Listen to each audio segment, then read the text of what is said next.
Summer with kids can be one of the most expensive times of the year. For some reason, when they're all home and they're all eating meals at home all the time, it can end up being even harder to stay on budget. In today's first summer episode of the Debt Free Mom Podcast, I'm going to talk about managing our finances and our time with kids at home for the summer.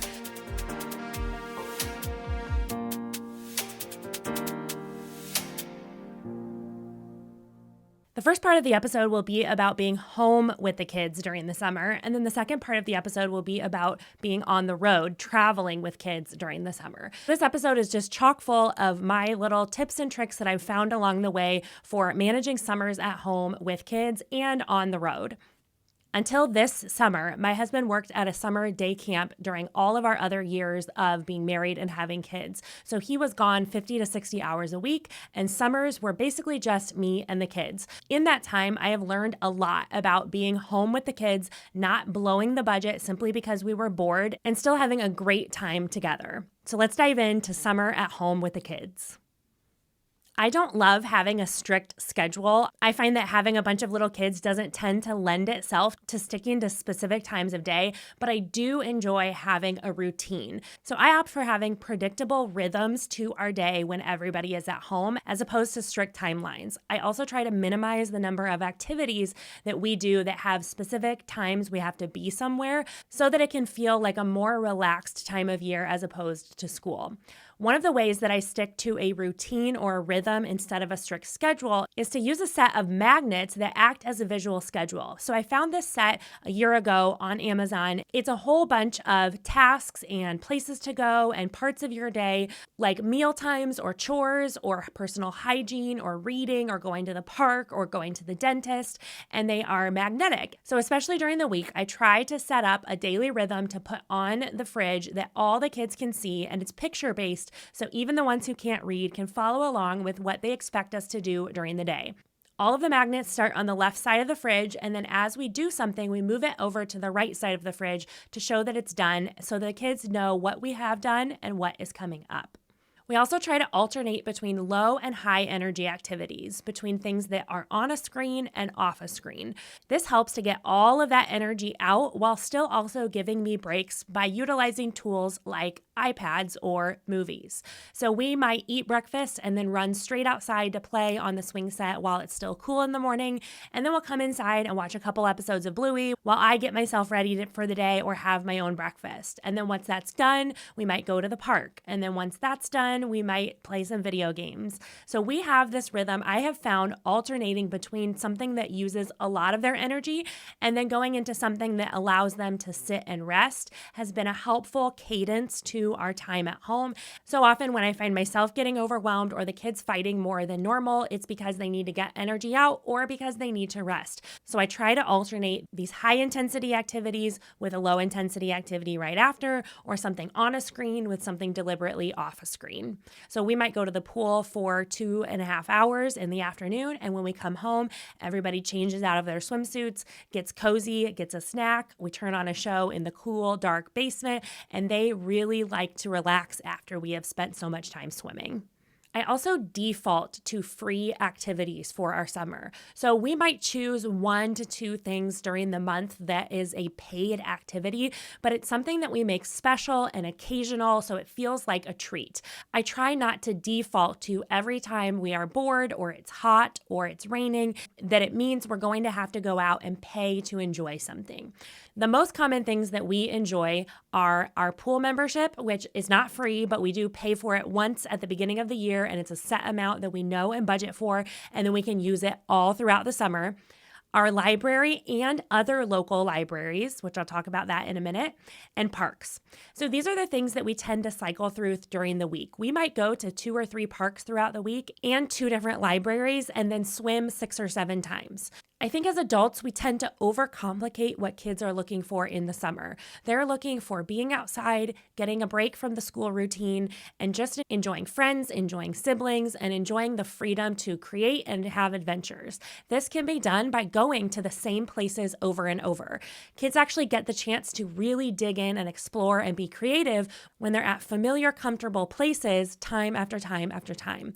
So while we as adults might get bored going to the same park 2 to 3 3 times in a week. Kids tend to not be that way. So we need to remember that when we're trying to come up with our summer schedule. Don't apply how we would feel about going to that park to the way that a 3 or 4-year-old would feel about going to that park. Getting so used to packing food from home that I can do it on autopilot without really thinking is another way that we enjoy our summer without breaking the bank. So I've found that having a couple things like a cooler, reliable ice packs, and 3-compartment meal containers that I can pack a lunch for each kid, easily snap the lids, stack them up, and stick them in a cooler allows us to go out on these adventures, have food from home so that everybody's not hungry, and not feel the need to swing through the drive-thru every single time we're out and about.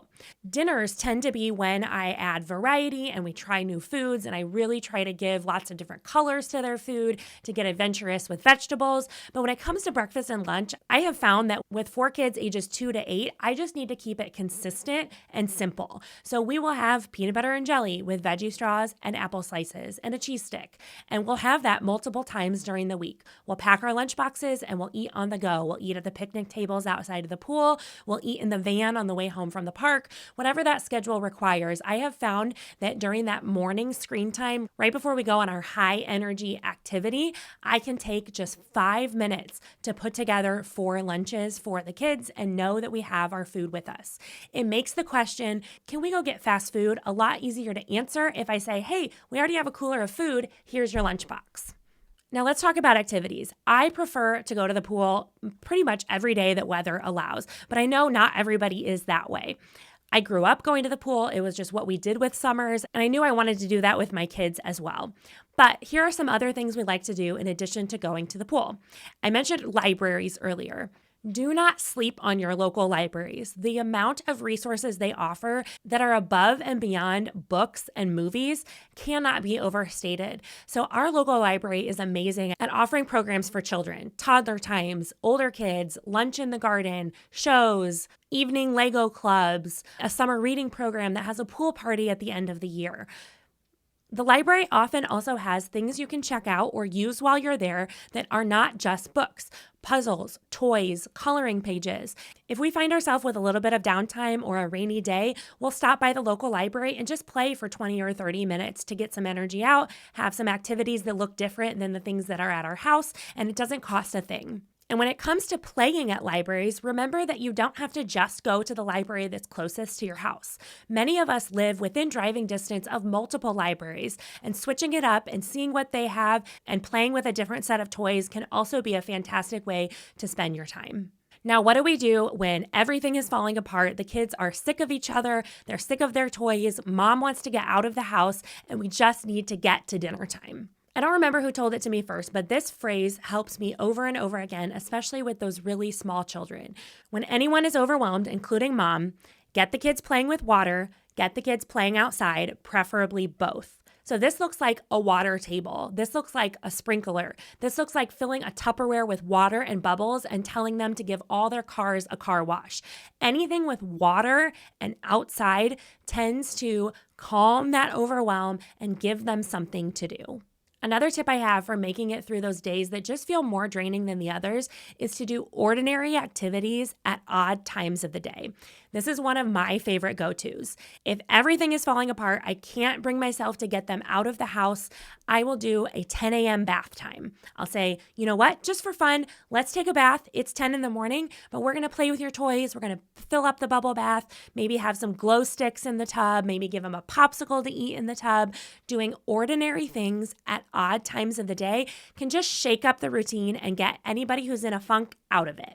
Now, when it comes to the budget, I don't think we can get away with spending absolutely nothing all summer long. So one thing I like to do is just put an extra $20 per pay period, which is twice a month for me, into the budget and call it fun, summer fun. You can name it whatever you'd like it to be. But this allows me to every once in a while, every other week, let's say, be out driving with the kids. We have to get groceries. They might be hot and sweaty and tired and not want to be helping me with my errands. And I can just say, hey, let's stop and get some ice cream cones. Doing things infrequently is more fun than always doing them or never doing them. If we constantly stop and get ice cream cones, it becomes something normal and not special, and it becomes expected, which takes away some of the magic and the fun. Never doing something is also not fun. If we absolutely never stopped and got ice cream cones in the summer, that also would not be fun. Occasionally stopping, and especially doing it in a way that surprises them and grabbing some ice cream cones, adds to the fun of the summer without costing an arm and a leg. And this last one might feel obvious, but sometimes the obvious just escapes us. Get together with friends. Time passes so much more quickly for me when I am with other friends, even if we're doing exactly the same things that I would have been doing alone. So even if it's going to the park or even if it's playing in our backyard, inviting another parent and their kids over to play passes the time more quickly. Gives our kids the chance to socialize and gives me the chance to spend that same time I would have been at the park or at the pool with another adult, connecting and remembering that while motherhood might be lonely, I'm not alone. What's the number one thing I see missing from almost all of the budget templates, apps, and methods out there? It's one word: when. Most budget templates are set up by month, a summary of how your income and spending will shake out by the end of the next 30 days. But this kind of budget ignores the fact that sometimes the expenses may be due before the income is available.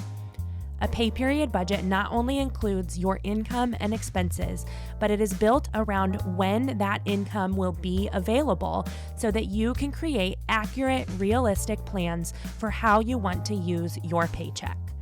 When you have a budget that matches your bank account, you're freed up to put your money to work for you without wondering if you'll have enough for the second half of the month or putting money into savings that you pull right back out when your balance gets too low. Visit debtfreemom.co/store to start budgeting by pay period today with this best-selling template and mini course for only $9. You'll receive 4 tutorial videos on setting up a budget by pay period, a worksheet to help you gather your numbers into one place, and the signature budget by pay period template with space to plan out your money no matter what pay schedule you have or how many income streams you're working with. Now for the second half of these quick tips for enjoying the summer with your kids, let's talk about being on the road, being away from home while enjoying your summer and not finding yourself completely spending all extra money you thought you would have in your bank account. I've learned recently that this is a Midwest thing, but we road trip. We drive pretty much anywhere. We'll fly if it's all the way across the country, but with the kids, we've done that one time. So we're the type of people that load up the minivan, stick a topper on top, Christmas vacation style, and hit the road for 14 hours. We have done this so many times I've lost count, and along the way, as we have traveled with newborns and elementary kids, as we've traveled with one kid or 4, with extended family, without extended family, in the winter, in the summer, I've gained a lot of experience and I've found things to do and not do. I'm going to talk about where I choose to stay, what I pack in the van, and what we do while we're in the car. When it comes to choosing a place to stay, I always opt for having a kitchen available. The additional nightly charge that we might incur by staying somewhere with a kitchen as opposed to a small hotel is always cheaper than eating all of our food out. So if I have a kitchen that I can base out of and throw together easy breakfasts, easy lunches, and then eat out for our dinners or vice versa, this saves us so much money. So when I'm looking for a place to stay, I'm looking for a full kitchen. Same goes for laundry. I don't want to have to pack 7 pairs of underwear and 7 shirts and 7 shorts for each person in our family. So I'm looking for a place that has access to laundry that I can easily run loads of laundry. Also, when you're traveling with kids, it's inevitable that someone is going to have a major mess or a major accident, and we don't want to have it be midnight and we're in a small hotel room with no access to a washer and dryer. So I look for places that have in-unit laundry. For example, we're going away in July for 2 weeks. I'll only be packing probably 4 or 5 outfits per person with 2 swimsuits and 3 or 4 pairs of pajamas.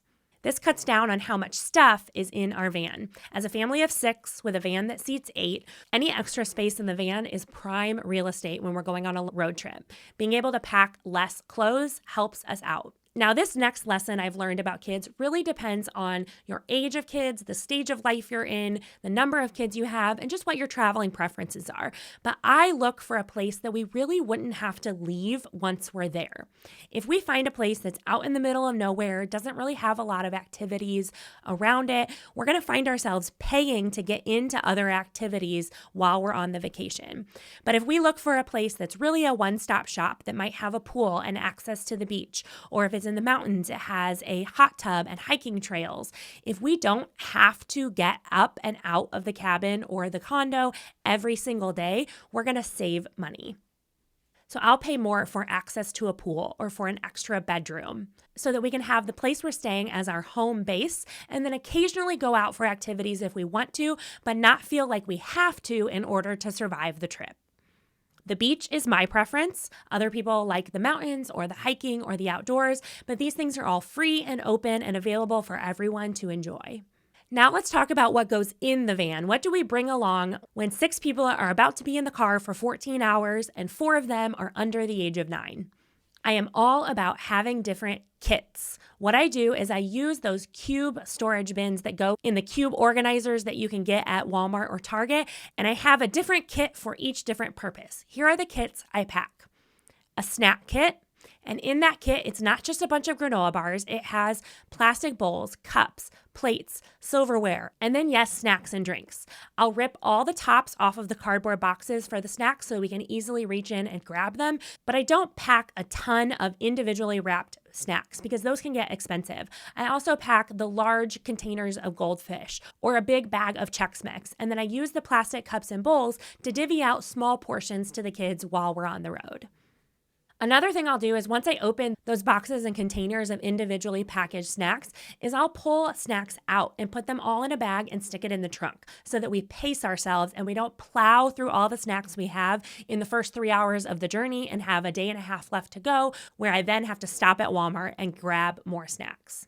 The second kit is a cleanup kit. I'll put a roll of paper towels. I'll stuff the middle of the roll of paper towels full of plastic grocery bags, and then I'll have disinfectant wipes, baby wipes, hand sanitizer, extra diapers, things to clean up, and pretty much assume that at some point there's going to be something minor or major that needs to be cleaned up. The next one is a supplies kit. So this is a bag of over-the-counter medicine and Band-Aids and thermometers, tape, batteries, the DVDs for the van, just the supplies that we might need while we're driving, and I put it all together within reach. The next one is not the snack kit, it's the PB&J kit. I have found that our kids get sick of eating takeout while we're on the road for a couple days, and they also tend to eat less at unfamiliar places or while they're out of routine. So a lot of times, if I can make peanut butter and jelly, cut up an apple, add some veggie straws, and put it into one of those divided containers and hand that to them as a lunch, it feels more like a meal they'd have at home, and they're more willing to eat a lot of it. And those serving sizes are pennies compared to even the cheapest fast food kids meal. Another perk of this is that mom and dad can choose a place to eat that they don't have to keep in mind, will the kids eat this food? So in my peanut butter and jelly kit is a loaf of bread, a jar of peanut butter, a jar of jelly, a butter knife, and some apples. This is all food that does not have to be refrigerated and that I can put together while we're on the road. My last tip when it comes to packing is to pack according to purpose, not according to person. So what I mean by this is that I will take all the swimming gear and put it in one bag. Then if we're stopping halfway and we're going to do an overnight at a hotel on our way to our ultimate destination, I'll also pack a bag that is everything I need just for being in the hotel. So it will have pajamas for everyone and an outfit for everyone. That way, when we get somewhere and our van is full of luggage and gear, I can grab this one overnight bag, go into the hotel, and come back out. I do not have to unload the entire van to sleep in a hotel for 9 hours. So pack according to purpose, not according to person, especially if your children are very small and the parents will be doing the laundry and organizing the outfits. Pack things in the way that makes the most sense and is most accessible to you instead of each child having their own separate suitcase who is a baby or a 2-year-old or a 4-year-old, which means that mom's going to be going in or dad's going to be going in and grabbing the pajamas anyways. And the final section of tips I have for traveling and enjoying the summer with kids on the road is to talk about what we do while we're driving. So often when we go on long road trips, I get messages like, I am too afraid to drive that many hours with my small children. So I want to give you some encouragement. First of all, it does not go well. Like anything in parenting, the lower we set our expectations, the better off we are. So if I set my expectations on no one crying, on no one throwing up, on food staying off of the floor, it's just not going to be a good time. But if I set my expectations very low and I know that the end goal is the beach or the mountains or the grandparents, then I can tough out even a rough couple hours. Here is one of the biggest things I've learned in the last couple years. When you stop on a road trip, what do kids not need more of? Sitting still in one place, being told what to do. So why would we stop and then get out and go to a restaurant and immediately sit back down and stay sitting while we're on this stop?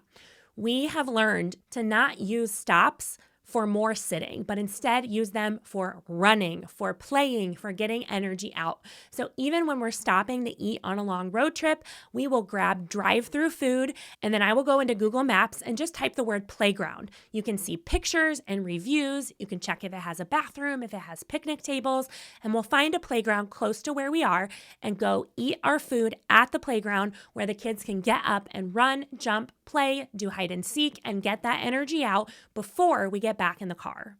Just like I talked about with our routines at home in the summer, I also try to implement the screens and no screens rhythm into our road trips.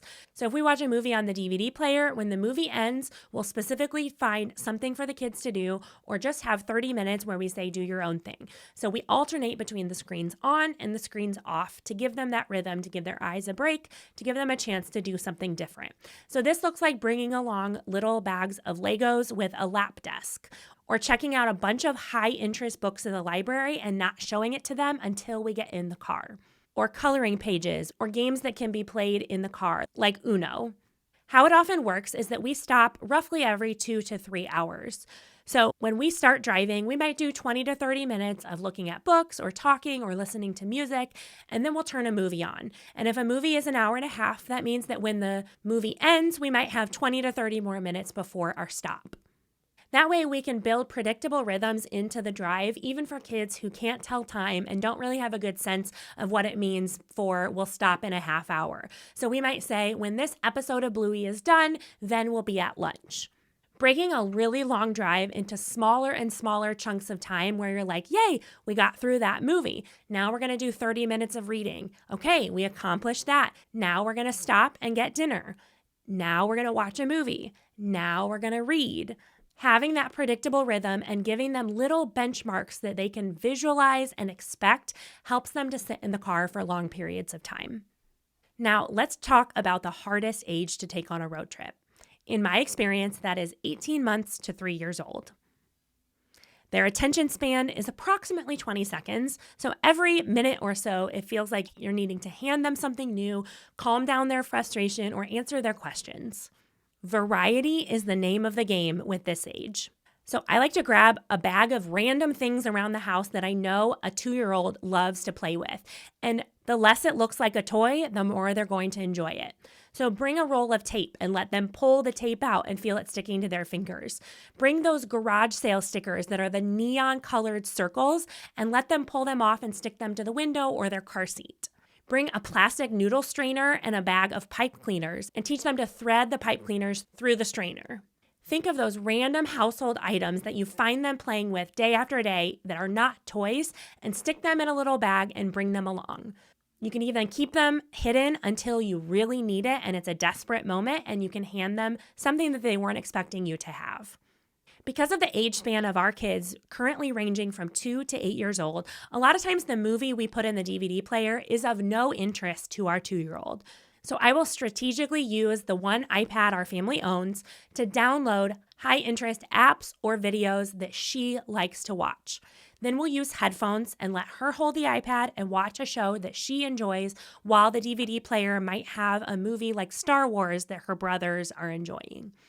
This is the trickiest age to travel with, and you probably will have at least 1 or 2 little stretches of time that involve screaming or throwing or just being frustrated.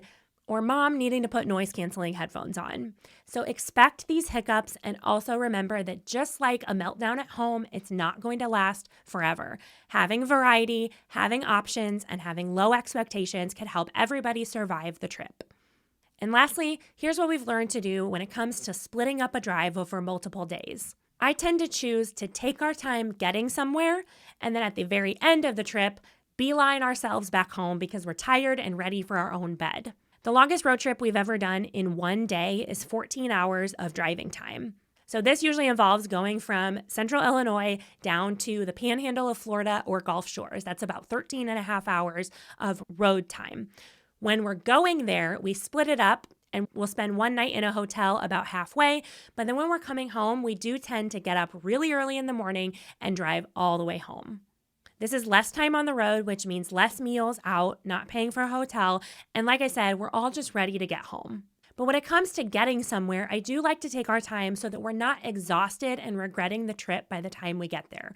So for our beach vacation this summer, which is about 13 and a half hours away, we're going to do about 8 hours of road time on the first day, which means if we leave around 7 a.m. our time, with 2 or 3 stops, we'll get to our hotel about 6 o'clock at night, which is before bedtime. It allows us to get some dinner. It allows us to maybe swim at the hotel if the kids need to get energy out, and everyone get to bed on time. Get as good of a night's sleep as we can in a hotel.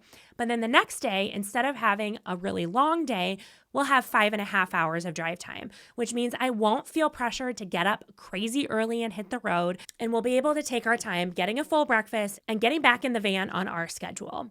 The place we're checking into doesn't even allow check-in until 4 p.m., so we will not be rushed on that second day.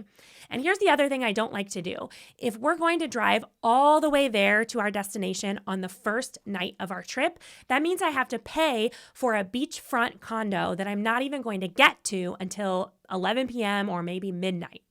By splitting up the trip, it allows us to get most of the way there on the first day, stay in some small hotel, and then get there right at check-in time and make the most of that first night that we're actually paying for to be oceanside.